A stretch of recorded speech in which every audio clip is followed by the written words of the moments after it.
How's it going, everybody? My name is Ryan45678 and welcome back to the 1976 Honda MR175 Elsinore restoration project. So I've been going through the carburetor, got the engine done already except for putting it back together completely with the cylinder. In this video we're going to take a look at the Petcock. We'll do the gas tank later. It needs some work, it needs some dents removed, and then it needs to be cleaned out and sealed and then painted. So we're going to save that for another day, but today I'm going to just see if I can get the Petcock off. So it should be pretty simple. First thing you have to do is take this little bowl thing off, and that should allow you to take some screws out and get it off the tank. That's the first step. So let's go ahead and do that. It looks like it is a trusty 10mm. You're going to have to be careful. You don't want to squish the tank. So, okay, never mind. I take that back. It didn't take anything at all. We had looked at this before, me and my brother, when my brother owned the bike. We thought, we just took this off. I don't think there were any screws that we knew of that you could get to from here. But that's pretty nasty down in there, so we'll keep that there. Yeah, I probably shouldn't have done that. There's BBs in there, because we tried to use those to clean it out with some vinegar. Didn't help a whole lot. Let me just, I don't know where the gas cap is right now, otherwise I would put it in there. I'm just going to have to put something over there so it doesn't get stuff everywhere.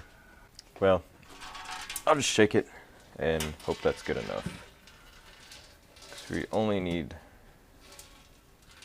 the bottom part. Right here. So there's like a screen, there's a gasket and a screen in there, looks like. Looks like this just pops right out, and there's a screw. That was easy. That screen probably needs to be replaced. I don't know if I'll use this Petcock. If it's in good shape and I can get replacement parts pretty cheap, then I will, because it's the original.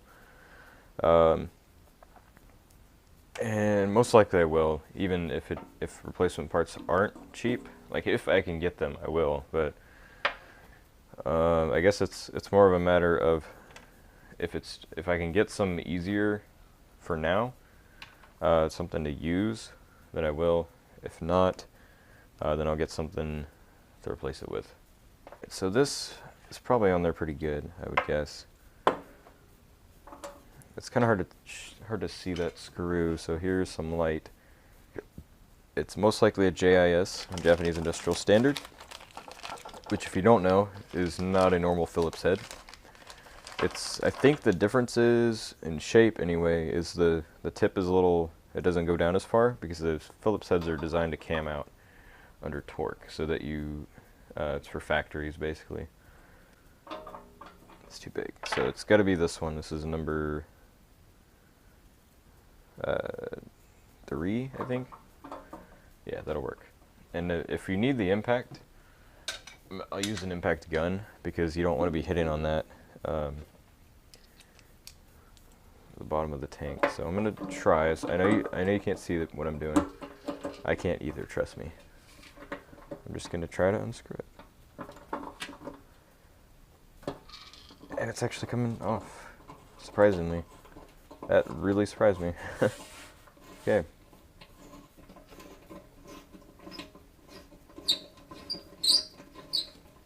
It's one screw, I think, is it. Honestly, it looks like, I guess factory these probably came, no, this is over the paint. It almost looks like the paint is over this thing, so I think that's it. Alright, this should come off just like that. Ew, that's nasty. But it is still there, which is good. I think there might be more, I want to say, in the actual tank, I thought. Oh, that's a screw. That's actually not too bad. So it's pretty corroded in there. Probably because we put vinegar in it. That, not gonna lie. But really not too bad for even that. Yeah, that's got to be it. That must be all there is. yeah, so I looked in there and verified that is it. That's everything that was in there. So what I'm going to do is continue disassembly. These I think can be done with Phillips. Probably shouldn't be, but they're so small. If you push hard and it comes loose, go for it. If it doesn't want to do it, I would not recommend using a Phillips on these.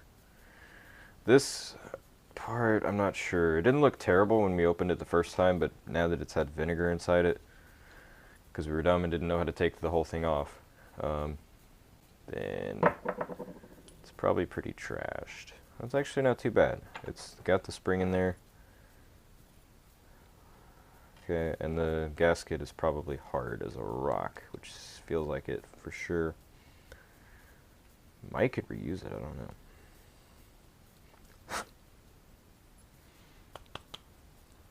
Let's see, I kind of want to put that back together just to see. I mean, it obviously needs to come apart to be clean and stuff, but I'm just curious. After watching a video, I was like, man, this is easy. It's just like four pieces on this part at least. And then the screen at the bottom is it.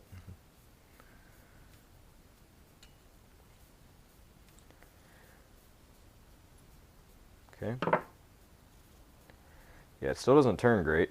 It's probably just because it's metal on metal and it's dry. But it does work.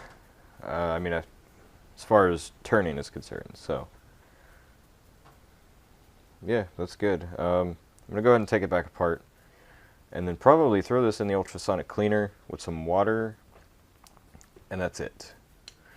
Maybe a dash of soap, or maybe some Simple Green. Definitely not a lot, because that stuff is a little bit corrosive and turns things black. And the ultrasonic cleaner should really do some wonders on this. I'm just hoping the corrosion isn't too bad. We'll have to remember which way it goes. It's like this way. So the notch goes on the left. Yeah, because it moves on the right side. So, yeah, remember that. Really, this is the only piece that needs to go. I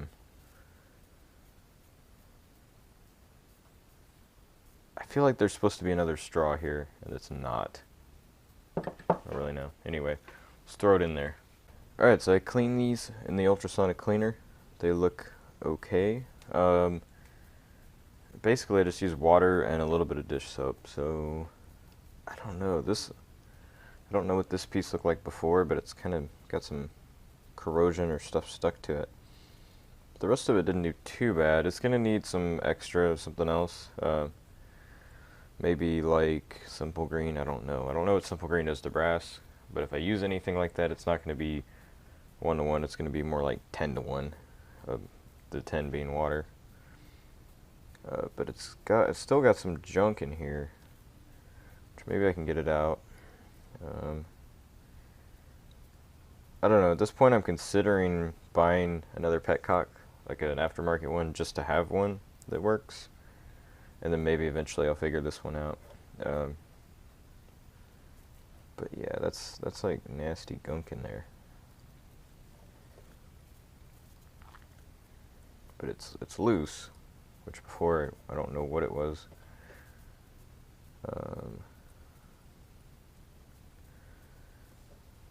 That's like dirt. Anyway, it's like, yeah, there's still all this corrosion, like down in here too. Hopefully you can see that okay, but it's like dirt and corrosion.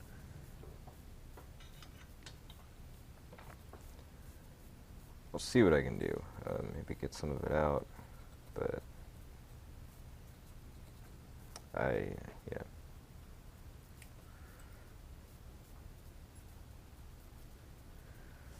I'm thinking maybe a little bit of Pine Sol won't hurt either, because it kind of helped clean the carburetor of corrosion a little bit, although it's still there. It's still kind of bad. It honestly might be worse. I don't know. Yeah, it's hard to say. Yeah, so I think that's what I'm going to do is I'm going to put this in. I'm going to put a tiny bit of pine sol in here because I'm pretty sure this is brass. So I don't want to ruin it. Just a little bit.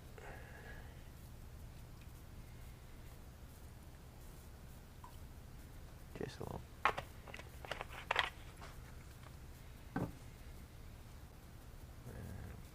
Put that in there.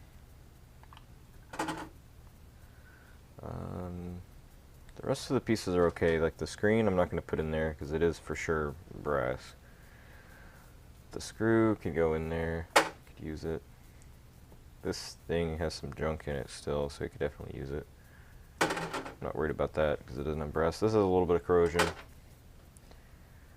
This is just rust. I can get this off with something else, so I'm going to do that and then let this go for a little bit. Put it on like,